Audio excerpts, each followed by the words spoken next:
വായുപുത്രനായ ഹനുമാൻ സ്വാമി ധൈര്യത്തിന്റെയും ശക്തിയുടെയും ഉത്തമ ഭക്തിയുടെയും പ്രതീകമാണ്. ഭഗവാൻ ശിവശങ്കരന്റെ അവതാരമാണ് ഹനുമാൻ സ്വാമി എന്ന് ശിവപുരാണത്തിൽ പറയുന്നുണ്ട്. കൂടാതെ ഹനുമാൻ സ്വാമി കരുത്തിന്റെ ദേവനാണ്. മാർഗ തടസ്സങ്ങൾ അകറ്റാനും ശത്രുദോഷ ശാന്തിക്കും ഹനുമത് ഭജനം അത്യുത്തമമാണ്. ഹനുമാൻ ജയന്തിയുടെ അന്ന് ഹനുമാൻ സ്വാമിയെ ശരിയായി ആരാധിക്കുന്നതിലൂടെ ഒരു വ്യക്തിക്ക് എല്ലാത്തരം തടസ്സങ്ങളിൽ നിന്നും മോചനം ലഭിക്കുകയും ജീവിതത്തിൽ സന്തോഷവും സമൃദ്ധിയും കൈവരിക്കുകയും ചെയ്യാം.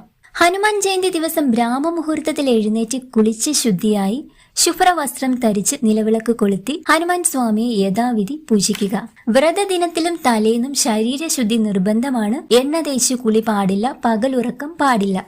അന്നേ ദിവസം ഹനുമാൻ സ്വാമിക്ക് സമർപ്പിക്കുന്ന വഴിപാടുകൾക്കും പ്രാർത്ഥനകൾക്കും സവിശേഷ ഫലസിദ്ധി ഉണ്ടെന്നാണ് വിശ്വാസം. ഹനുമാൻ സ്വാമിക്ക് ചുവന്ന പുഷ്പങ്ങൾ, കുങ്കുമം, അരി, വെറ്റില, ലഡു, കദളിപ്പഴം എന്നിവ സമർപ്പിക്കുക. തുടർന്ന്